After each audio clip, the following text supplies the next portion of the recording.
So this is something that I put together yesterday. So it's a day old.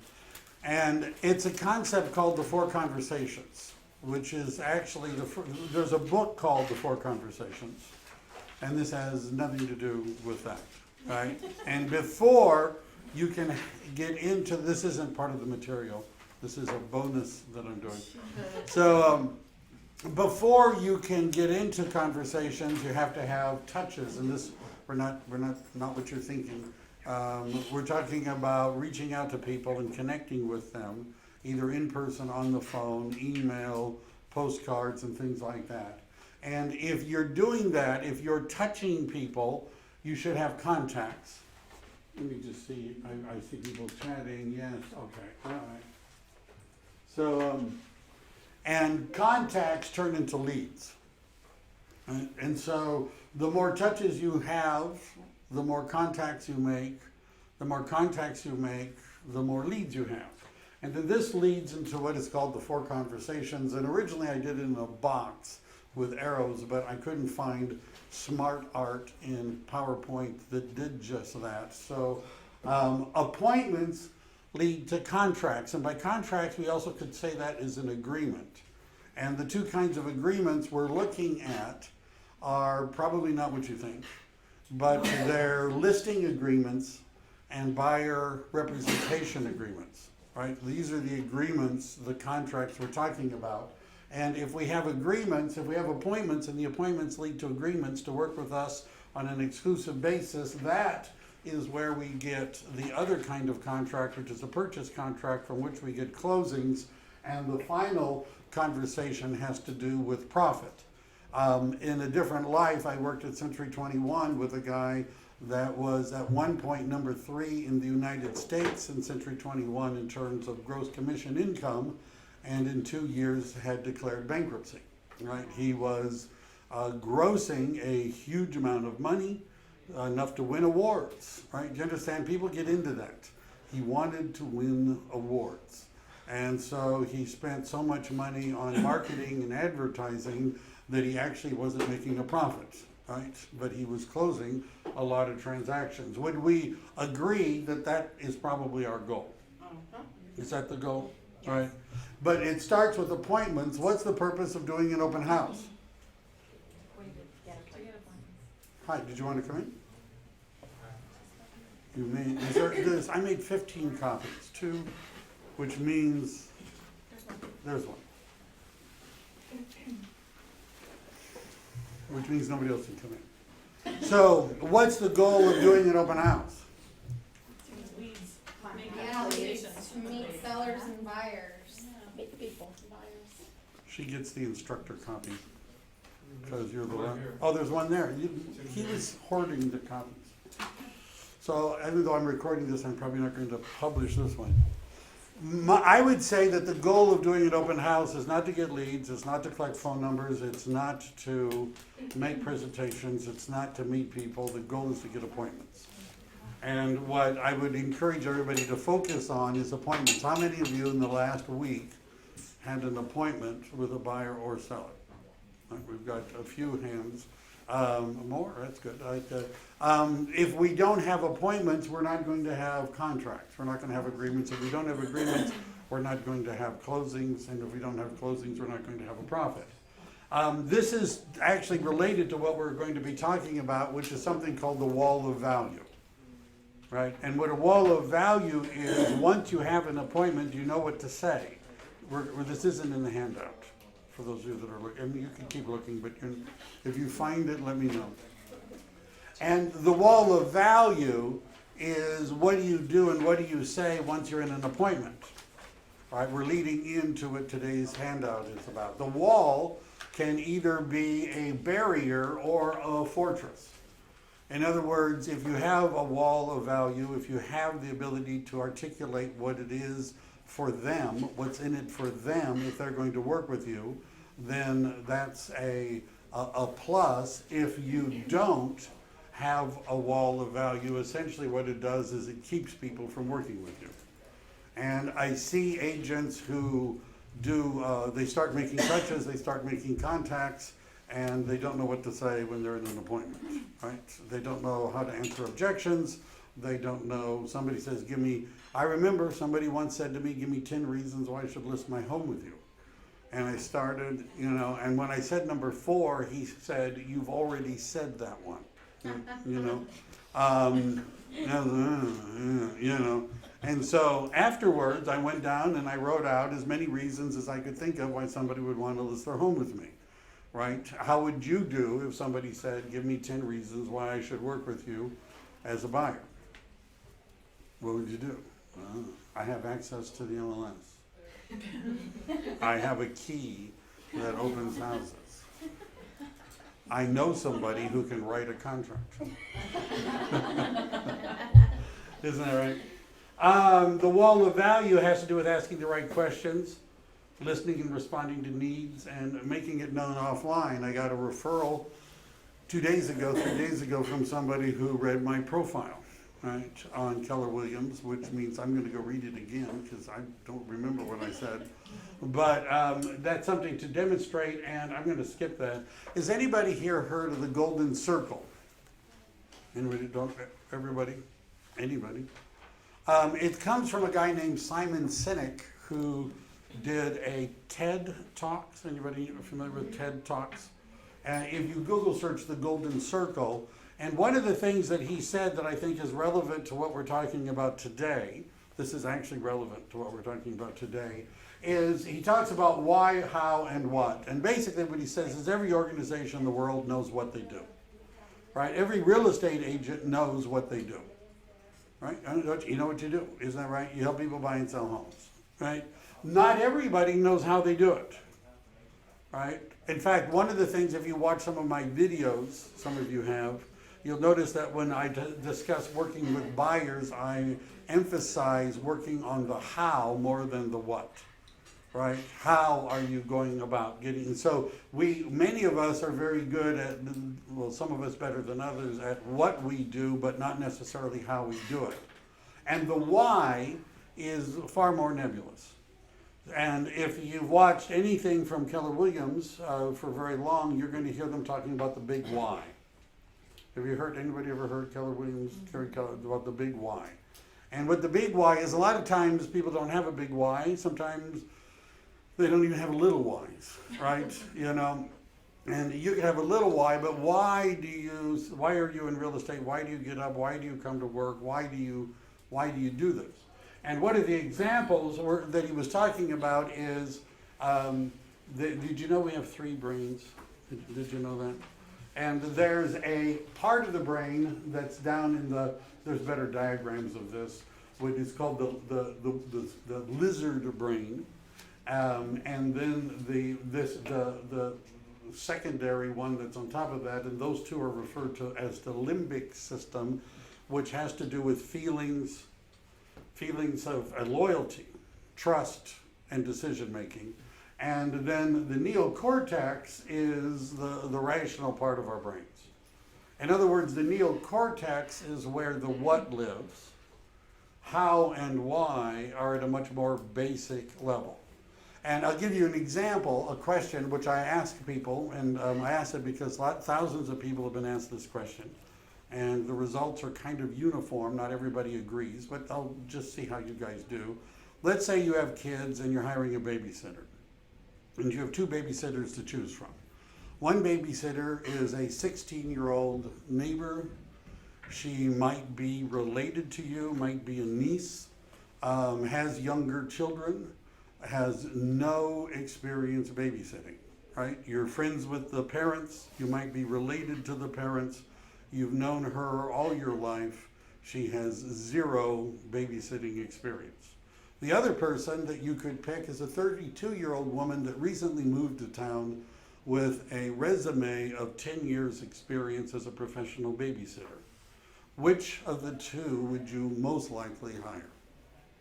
Anybody want to take a shot at that? The experienced one. The experienced one. Is that what everybody would say? No. Not necessarily. No. What the vast majority of people, when asked this question, pick the 16-year-old that they knew, that they had a rapport with, that they knew the parents, that they've known for a long time, that they had a relationship with. Most people pick the person they have a relationship with over the one with the resume. Right? Well, depends on what age the child is. I said, well, we could, perhaps. So, let's see, maybe somebody voted online. Yes, 03, I don't know what that meant, but anyhow. So, the idea is that we might feel more, do you understand the question of feelings and loyalty and rapport and trust may have more to do with relationship than it actually has to do with experience. Do you understand that there are people that will choose the relationship over the experience? This is good news if you're a new agent. Right? Yeah, this is good news. One of the examples that Cynic used was Apple computer.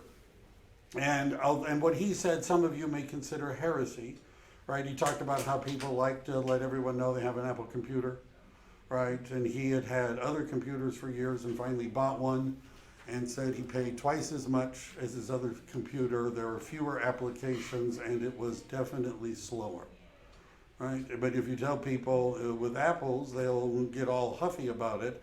And the reality is that what Apple was good at was the why. Right? You understand? Apple's been very good at creating their image and the why. And the why is everything we do, we believe in challenging the status quo, we believe in thinking differently. And their how was, the way we do that is by making our products beautifully designed, simple to use, and user-friendly. And the what is, oh, by the way, we happen to make computers, would you like to buy one? Right? So the point where I'm going at, we're talking today about positioning and branding, is that people may be more interested in working with you if you know your why than if you know the what and the how. Right?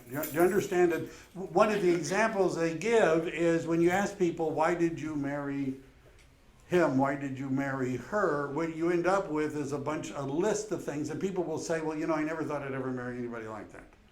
Right? I had a list of what I was looking for, and he's got nothing that's on that list. But we just knew, and the rational, in other words, it's very difficult to explain the why sometimes, right? Do you understand? I don't know why, right? I just did, right? So how would this look if I were going to, remember I said, why would somebody want to hire you as an agent? Does anybody have a suggestion? Don't everybody blurt out? Because I work all the time. Because I work all the time. All right, now is that focused at me or you? I work all the time for you. Right, but one of the point I'm trying to make is that many of us have a tendency to say, I do this, I do that. I remember I was, somebody found some business cards that I had from Century 21 days. There's a little trophy on the side of the cards, and the trophy meant top 2% of the United States. And I can remember at one point telling people that, top 2% of the United States. This is when Century 21 was the biggest company. And I finally stopped, right? Because I learned that nobody really cared, right? Did you understand? So what the point is making a relationship with people first may be more effective than telling them what you do or how you do it, right? You understand what I'm saying? People are more likely to go with the person they connect with than they are the person with the longest list of things they do. And I would suggest that we be careful about when we're talking to clients about saying, I do this, I do that, I am this, I am that, I've been here, I've been there, right? I don't know how that made you guys feel just to hear me say all those, but but to talk about you, right? Isn't it? Right? How would you word that? Well, it begins with questions. Okay. What are you looking to accomplish? What's important to you? Why is that important to you? How are you going about doing that? Tell me more about that. A great listing presentation or buyer consultation is 90% questions and 10% talking. And by the way, that's some real estate agents I've known have succeeded into failure. And what I mean is that once they had all the awards, I was doing this, I was working on the Keller Williams website, and they have a little section where you can mark all of the initials, all of the accreditations you've ever gotten. And I'm looking at the list, and I've got a lot of them. I have an ABR and a CFS and an SRES. I have an E-Pro and a GRI. I have a lot of them. And at one time I used to click on all of those. Have you ever seen any real estate agent's business card? There's this big long string of stuff that very few people, sometimes I don't even think the agent could explain what they mean. Right? Do you understand that may not, I never noticed that helped me. Right? It drained my bank account. But I never noticed that helped. So why you are here, you are a real estate professional, wholly qualified to competently handle a real estate let me do this better, a real estate transaction. Let me try and do this a little bit easier. To deliver superior customer service and to give your customers professional, life-changing advice. How many of you would agree with that? Not everybody's raising their hand. So one of the things that you need, you understand that 87% of all the people that start a career in real estate do not make it. 87% of the people who start a real estate career in 5 years are no longer in real estate. 87%. The other thing is that 90% of the people that are in the business earn 10% of the money. And about 10% of the agents earn 90% of the money. You heard of the 80-20 rule? It's really 90-10 on some things. You know what the problem with the 80-20 rule is? It's only accurate 80% of the time. There's a joke there. You have to dig for it. 20% of the 75% of statistics are made up. On the spot. But the ones with the Bureau of Real Estate where we can see who is not renewing their license. What are we, not renewing their license, those are pretty self-explanatory. All right. So part of this then is that you have to put time on task. One of the things I'm going to be working in probably to the curriculum next month is what's called the 6 personal perspectives, which is a Keller Williams thing about how to get your business going. It's not specific to real estate, but one of them is time on task. If you don't feel that that's true, that you are wholly qualified to competently handle a real estate transaction, to deliver superior customer service, and to give your customers professional, life-changing advice, we need to work on that. Right? Do you understand? That's one of the things we need to work on. And one of the values of having somebody that's more experienced that would help you is that you may not have to do all that by yourself. Right? Do you understand? Maybe not. So what makes you uniquely competent for the job? Your real estate experience plus your personal history. At your core, are you confident about what people are paying you for? Yeah. This is the tough part. Gary Keller, that's an older picture of Gary Keller. He actually was a team leader. One of the differences between Keller Williams and Century 21 and many of the other companies that I'm familiar with is that all of the upper level management of Keller Williams sells real estate, sold real estate, and still has a part in running a real estate office. Gary Keller is an operating principal of a Keller Williams real estate office. If you don't know what an operating principal is, that's TAM. Right? Those of you that have met TAM, that's TAM's position. Gary Keller has that role at an office today. Right? He's not a team leader anymore. But he says what happened is agents would get into real estate but then feel like they could not take action until they had business cards. Anybody, does that ring a bell? I'm telling you, they literally would not do anything until they had their business cards in their hands because they didn't think they were valid business people without business cards. Never cease to surprise and amaze me. It's never the business card that makes you a valid real estate professional. Validity is nothing more than feeling at your core very good and confident about who you are and communicating that value to potential customers. Validity is the customer believing and trusting their business to you. Right? So we're going to talk about validity. But one of the questions I have, how many of you read a book last month? Listen to. Less than I listen to. you listened to. I guess you can get credit for that. Was the book a real estate book? Yes. It was a real estate book. Yes. Right. So the average millionaire reads about a book a week. Right. Gary Keller there, and you can find if you search for it, pictures. People that go into Gary Keller's office take pictures of the stack of books that he's reading. So has the two components to being successful in real estate, or for that matter in any business, is innovation and marketing, right? It's all about innovation and marketing. So has the real estate business changed in last few years? I see somebody who's been around a while. Anybody? Has the real estate business changed? Yes. Right, you know, and so is it still changing? Right? Are you reading books written by people that are effective at selling real estate, that have written books on how to sell real estate? If you're interested in doing internet lead generation, there's a book by a guy named Chris Smith, who's famous in our industry, called The Conversion Code, which I have on my Kindle app. So would it be a useful thing for you to study the market, read books in real estate, become a student of the business, devote certain time every week to learning more? Right? Does that seem like a reasonable thing? And then validity is the customer believing and trusting their business in you, and some people haven't put out enough effort. Right? I mean, I believe that some people in the business have not really put out the kind of effort necessary to become really good at what they're doing.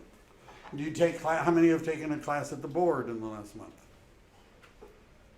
Attended, right? So I'm bringing in people. Do you know why I'm bringing in people? Well, the obvious one is because they bring lunch. Isn't that the what? To help you learn, and it's easier for me to get them to come here with lunch so that you'll stay and listen to them. Isn't that right? It's like, because you're already here, We love lunch. and there's lunch, right?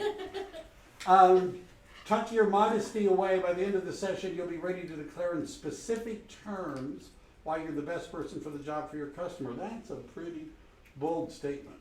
And one of the things is a unique selling proposition, which we're going to talk about. It's related to like having a mission statement. It's related to the why. Right? You understand? We're circling back. Moving along, the unique selling proposition talks about personal validity, which we're talking about validity. Step one, how would you describe yourself? And if you were to take out a piece of paper, we're not going to do all the exercises in this because this would be it's a 3-hour session. But if you're, and one of the things I've seen is that some people are serious about making money in the business and are willing to put in the effort, and some people are not. Now, how many of you accepted my original premise about people will do business with relationships, they'll do business with people that they connect with, that they're interested in the why, right? How many of you accept that premise? All right. So in order for you to have a unique selling proposition, you might have to do a little bit of work. It doesn't involve heavy lifting. You're not going to get your hands dirty, but it might involve reaching out to people. So the first step in that would be to take out a piece of paper and write out how you would describe yourself. The second step would be to ask friends, family, and people that you've known for a while how they would describe you. The great Scottish poet Robert Frost, I think it was Frost, who's Burns, sorry. Oh, what a gift God could give us to see ourselves as others see us, right? Anyhow, I won't, no more Gaelic today. That was it. That was it. So, would that be? Is it possible that they might come up with a different list? Yes. Right. And we could put that together in also defining what your customer service is. And I'm actually writing a new personal services brochure. All right, some of you have seen a copy of the one that I made. I'm making it a little bit better, but you need to define what you do for people that are thinking about buying or selling real estate. Do you have handy a list of the services you provide to buyers and sellers? Could you hand it to somebody and show them? Could you say it aloud to somebody else? Right?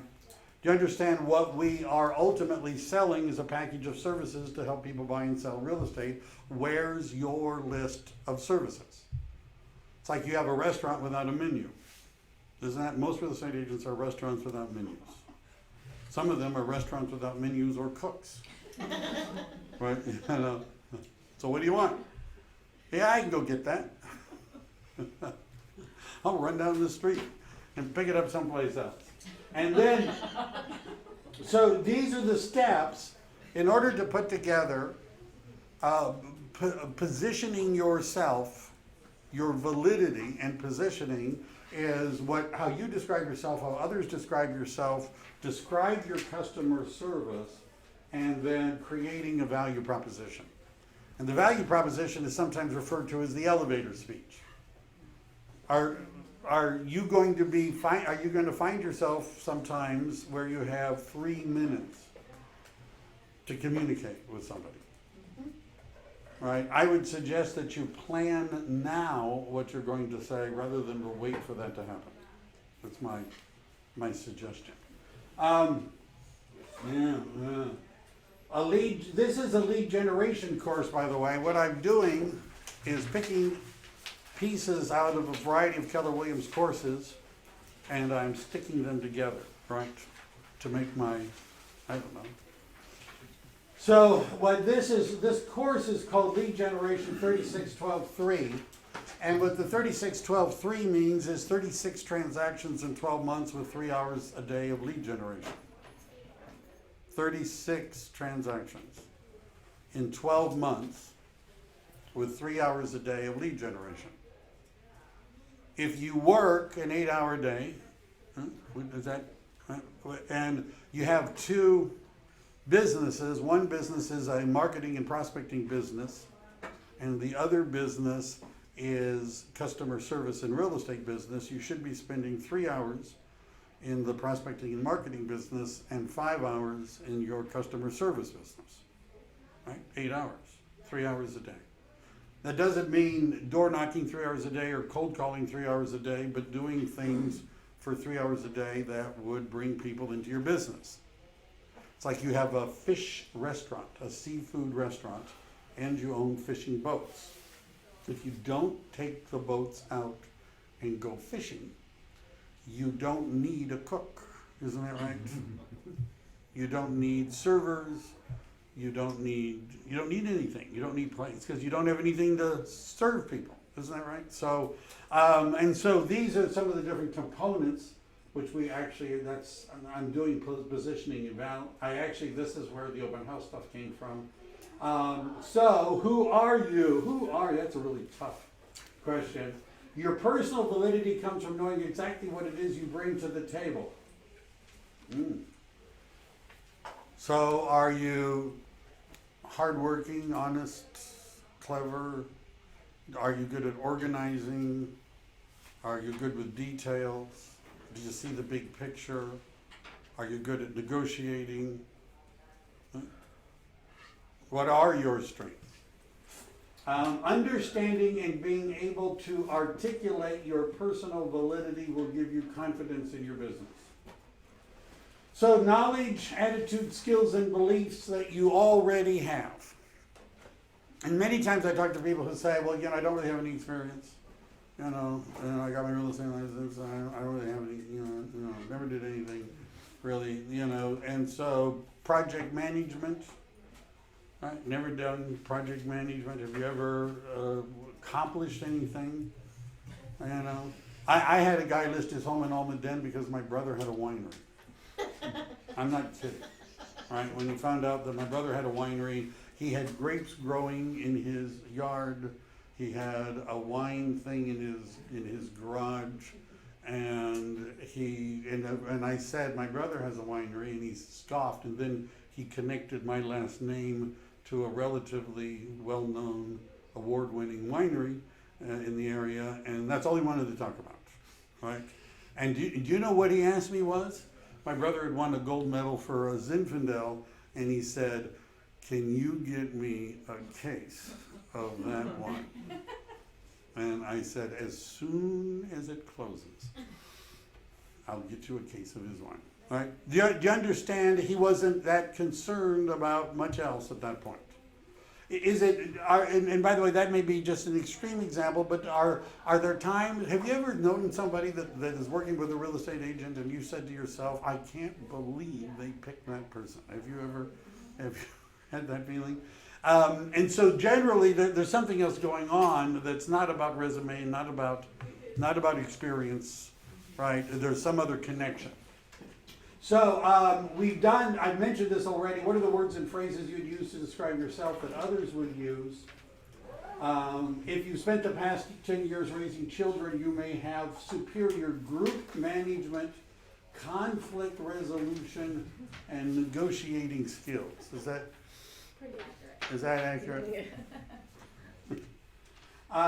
Treasurer in a church, you have integrity and financial skills.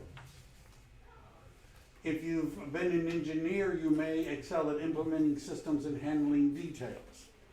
So part of this is called in another course transferable skills. And a lot of times people say, "Well, I've never done anything. I don't know. I've never, I don't know." Right? But if you think about it, you've probably done something valuable at some time to someone. Isn't that right? Examine your experience and making it real estate relevant is what we're talking about doing. So, if you were to write a resume, what would be on it?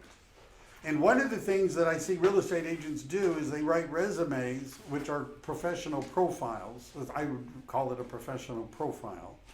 And it's more of a typical resume where they would say from 2001 to 2004, I worked at this company and this was my title, right? And maybe, now, I don't know what that means, because a lot of times what they're talking about is a company I've never heard of and a title that I don't know, and the list of things that they say they did, I don't understand, and I don't know what they are, right? Would it be better if you were to describe the skills that were required in that job? Did you have to communicate with other people? Did you have to get other people to cooperate?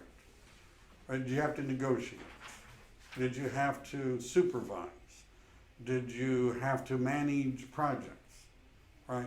And that may be a more important thing to talk about on your professional profile than exactly where you were and what you did. Did you study something in school? Attitudes and belief that you've accomplished as a result of your experience. And then making it real estate relevant is to simply correlate all of that to something in real estate. Now, this chart, every year the National Association of Realtors interviews buyers and sellers, and they charge for the report. There's pieces of it that get out. And so this is from 2014. The 2015, I don't believe has been released yet. That's the way it goes. And so they asked buyers and sellers, what are the most important factors in your decision to work with a real estate agent? Do you think this would be a good, if you were in a business, would you want to look at market research before you started advertising your products? Would that seem like a logical thing to do? Before I start writing ads and paying for ads and running ads, I ought to at least identify what it is that my potential customers want, wouldn't it? And why they want it. So in real estate, we tend not to follow that kind of a system. We kind of sit down and say, well, I'm going to just write an ad. This is what I'm going to say. but this is what people say they're looking for. So I would recommend that you use this list when you come up with your professional profile. Are you honest and trustworthy? Yes. If not, then lie. It doesn't sound right. Your reputation, so the agent is a friend or family member is 15%. All right, we're back to the 16-year-old babysitter. Agent's knowledge of the neighborhood. Agent has a caring personality, is a good listener, timely in responses. Buyer's number one.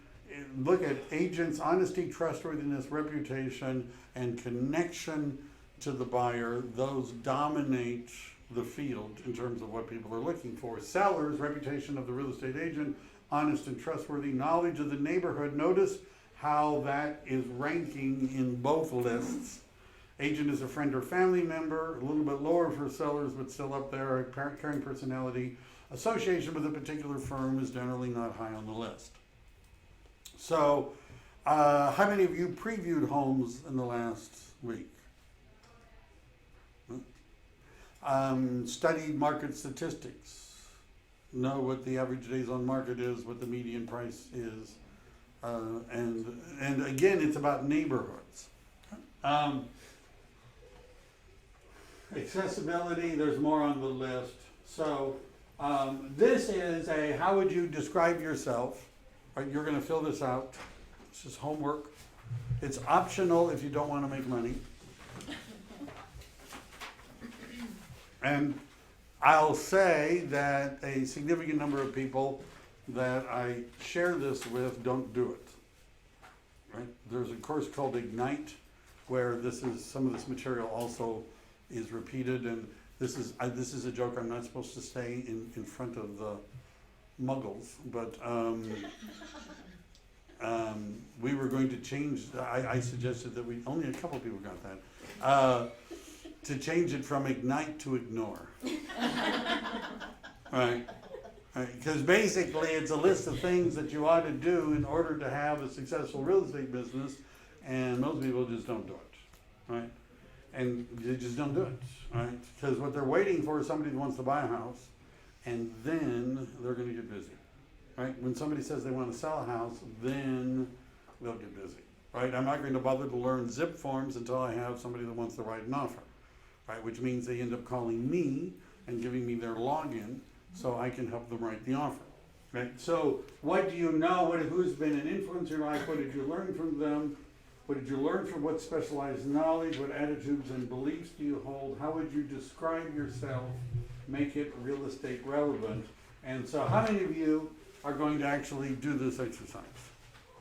How many of you are raising your hands just to follow, just so it looks good? Politically correct. It's up to you, right? But this is going to be, if you accepted my original premise, that people care more about the why than the how and the what, right? They care more about the relationship, or they care more about the connection more than they do. Like I was having this discussion with somebody yesterday up in elsewhere, and he wants to work with expired listings. And I was asking him why expired listings, and he said, well, I want listings. And why expired? Because I know where they are. And what do what is your motivation? And it's like, well, I want to make money. And he said, but I wouldn't say that to anybody. Is it, and after probing, we all say that, right? Of course we'd like to make money. But I asked him, how did it make him feel when he saw real estate agents that listed homes and did can I say crappy? A crappy job, and it didn't sell, and the people were unhappy. How does that make him feel? Right? He said, well, I don't like that, And so, do you understand that when expired, because what I prepared him for was, what are you going to say when the expired listing says, why are you any different? You agents are all the same. You're all the same, right? What are you going to do different from the other agent? Right. Do you understand that at this point they may have trust issues? Right? Anyway, I'm not going to do the expired thing. How others describe you.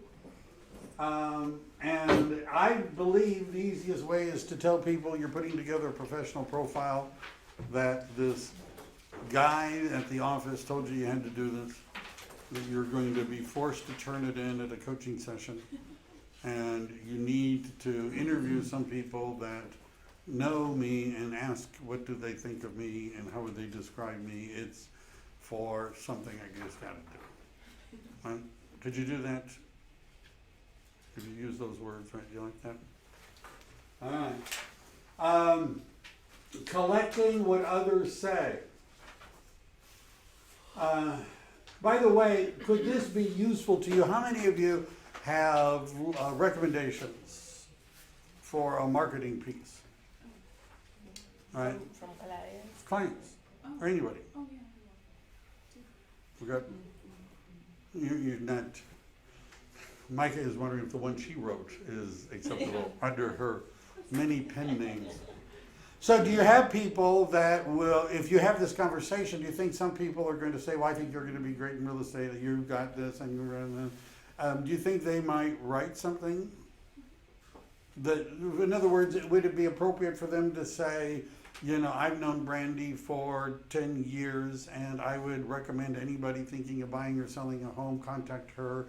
I know she'll do a great job. She works hard. She's got integrity. Now that's not hopefully a lie, but did I say that I've hired her as a real estate agent? No. Right? So could you get references that don't, even if you haven't ever sold anyone a house, should you be able to find somebody who will say something nice about you? Hopefully. Start with people that owe you money. Start with that list. Or people that you owe money to. So they want you to make money. Yeah, I'd love to pay you back. Let's work together on this thing.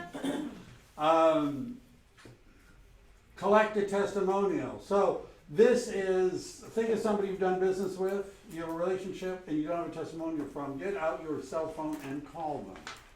Leave a message if you get a voicemail. Ask them if they'd mind jotting down a few words about what it was like doing business with you and emailing those to you. You may want to guide them to a testimonial. For example, you could say, it was a great pleasure doing business with you. By the way, if there's anything about who I am as a person, like my integrity and honesty, if there's anything about my level of service, like my commitment to excellence, right? You might have to help some people that have trouble thinking of nice things to say. Is this something you could put on your website? Would it be relevant to your wall of value? There are a lot of people that enroll in my real estate school for one reason above all others is they read my Yelp reviews. Right? They see I have 55-star reviews. Right? And what do you think if you see 55-star reviews for a restaurant? You're going to eat there. Isn't that right? However, if a friend told you, I don't care what they say on Yelp, that place is terrible.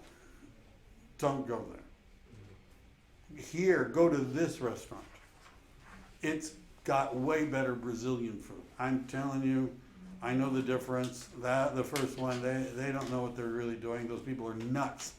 Go to this one, and it has like 3.5 stars. Which one would you go to? The one that your friend. The one that your friend. We're back to that, right? Right. We're back to that. Because he knows you, he knows what you like. Or we know him, and we don't know those other 50 people. Isn't that right? I had people come to my workshop from Sacramento last time I did it. They drove from Sacramento for my workshop because they had met somebody that had gone through my course. Right? And did you understand where I'm going with this is if you having recommendations from people, this is called social proof. Having people that say good things about you, are we more likely to buy products that have testimonials than ones that do not? Right?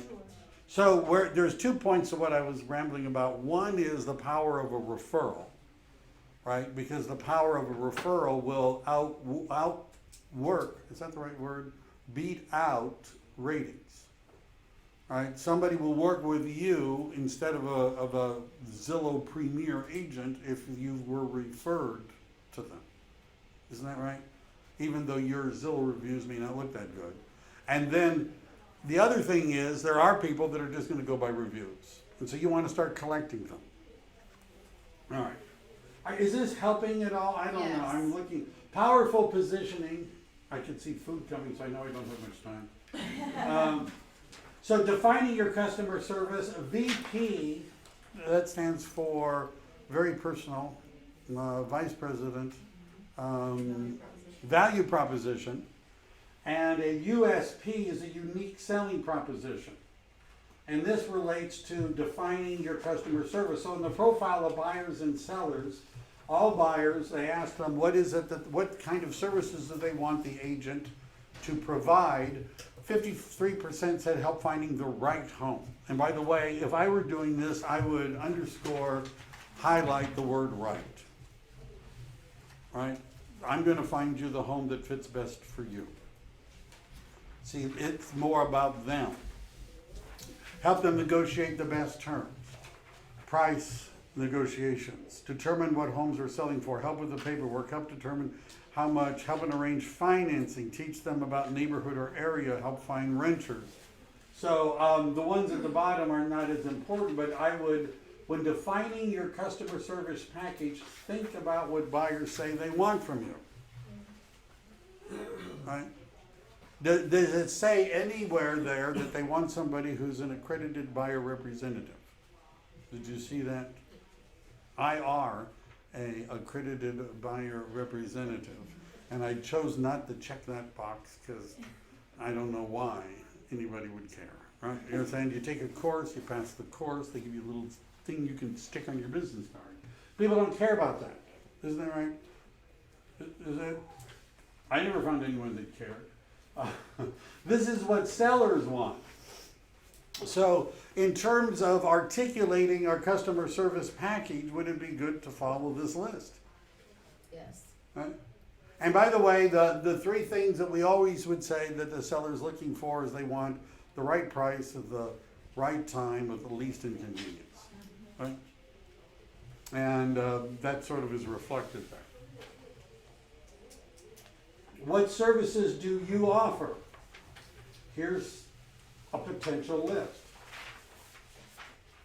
Now, what I'm going to do for you, and the reason I'm doing this is because I find people oftentimes just don't, is I'm making a new little services brochure with a list of standard services for buyer and standard services for sellers. Would it be better if you did more than just take the one that I'm going to write and change your picture and name and phone number? And actually, is there anything that you do that's different, special, that you're proud of, where you feel you care more about it than other agents would? What I do for my customers here, this is homework. One of the values of what would be a value of writing this out, even if all you're going to do is the same list? What would be a value of writing this out, even if it's the same list? It's in your head. It's in your You head. have to recite it. Are we more likely to be able to say it if we've written it down ourselves? All right. Is that true? You do understand people are going to ask you sometimes, what do you do? What do you do? Right? Why should I hire you? Isn't that what are you going to do for me? All right. And you're going to want to talk about the why you do it. And the how and the what. All right, turning your value proposition by transferring service offering into benefits.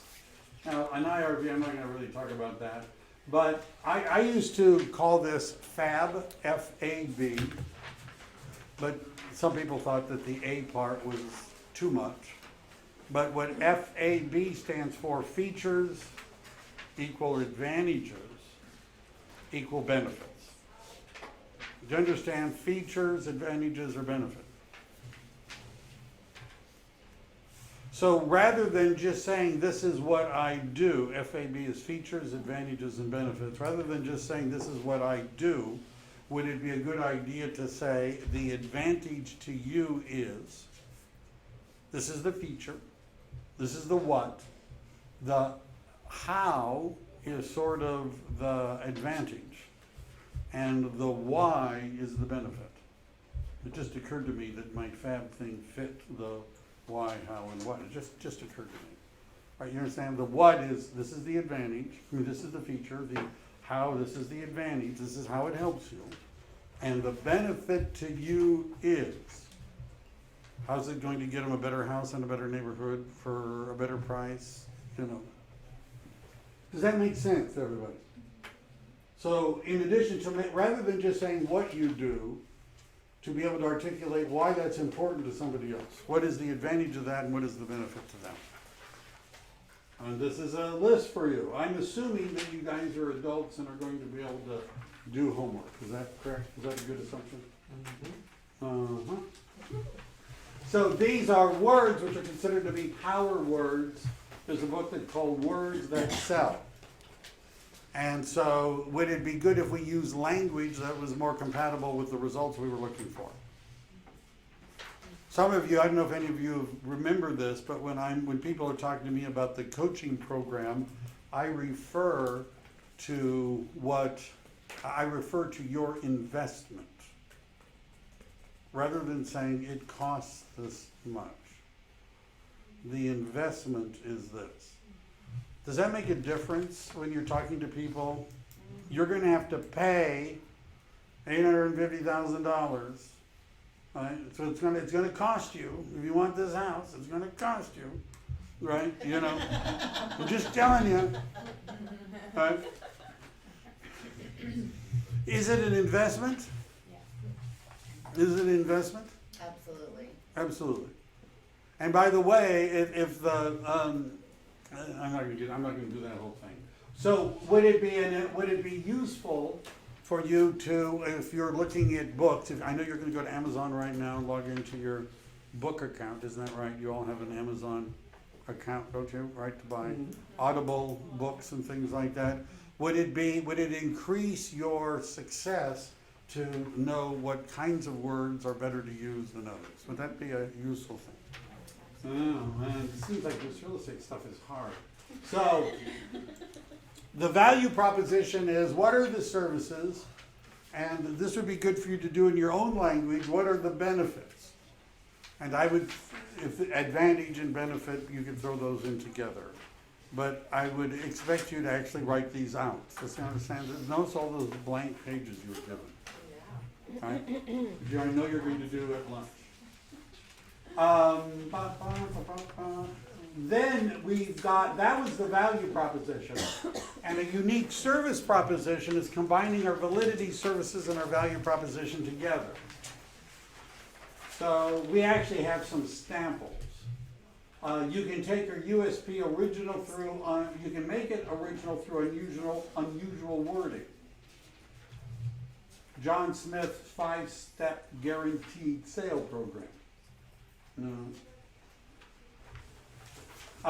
And does everybody understand what we're doing? That we select your best value proposition and make it unique. Think about the unique services you offer.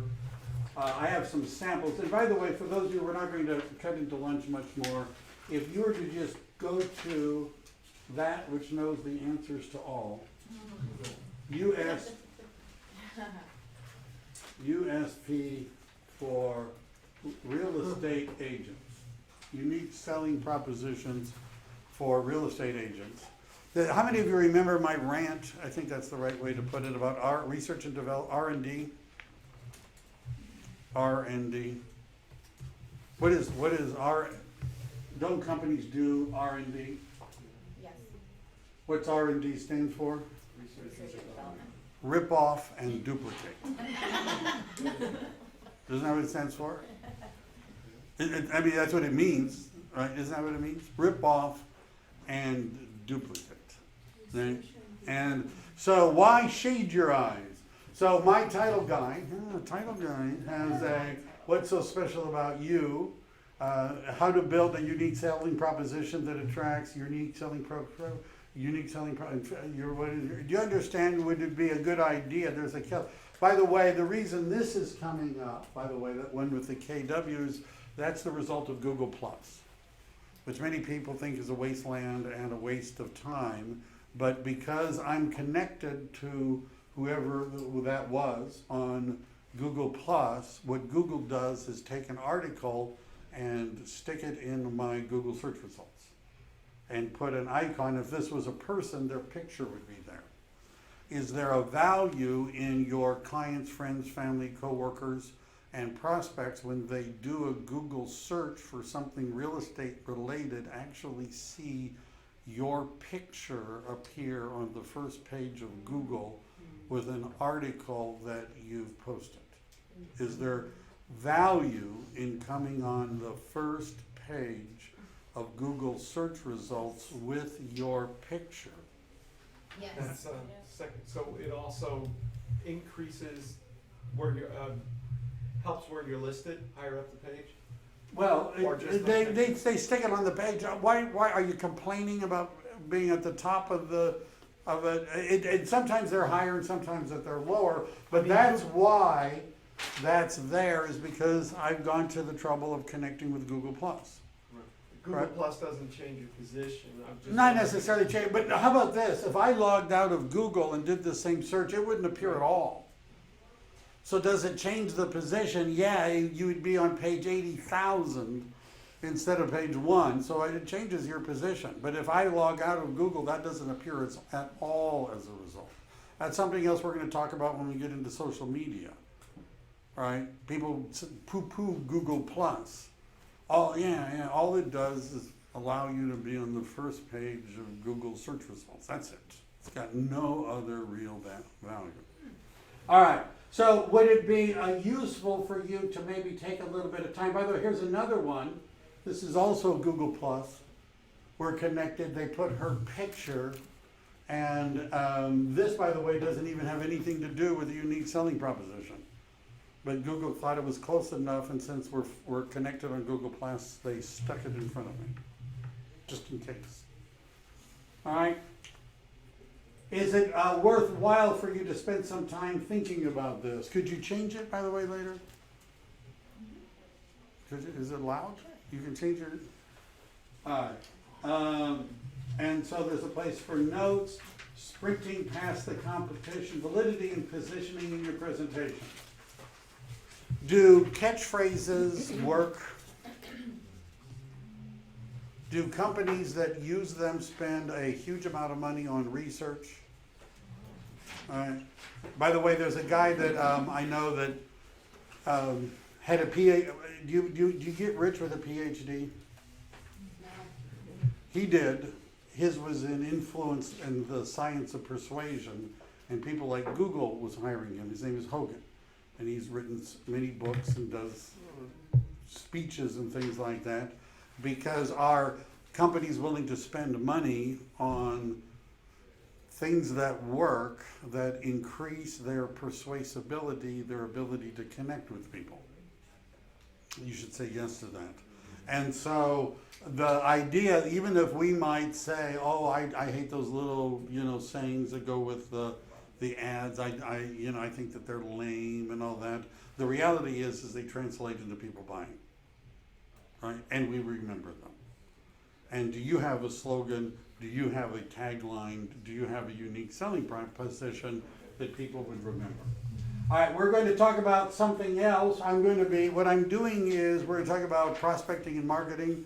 I'm probably not going, what's this, this Thursday is disclosures, is that right? I'm probably not going to do the PRDS contract the week after, and I'm going to replace it with something else. And the reason why is, does anybody know what that stands for, PRDS? San Mateo. Yeah, San Mateo, really, PRDS. All right.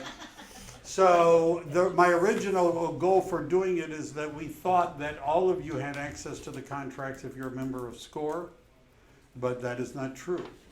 The only way you can get copies of them is through Samcar or Silvar, and I'm a member of Silvar, and the only reason I'm a member of Silvar is so I have access to the PRDS forms, which means if you're writing an offer on a property and it says PRDS only, you should call me, right? You should call me. Right. What does it stand for? the Peninsula Regional Data Service. Originally, they wanted to create their own MLS in the peninsula, and that fell apart. They kept the name, but they still have their own forms, and they have their own disclosures. They have, it's a different set of forms and disclosures that they use in the peninsula. And there's agents down here, along Pinell in particular, are companies, because that's where they came from, and that they will put on a listing PRDS only. And that means they want to see the offer written in a PRDS form. Opie has given everybody a PDF of the form. My recommendation is talk to me if you're writing a PRDS contract. Let me help you. Help me to help you. All right, that's it. Was that good enough for you guys? Yes. And I'll make sure everybody, I'm gonna have somebody more efficient than me, make sure everybody gets sent the handouts.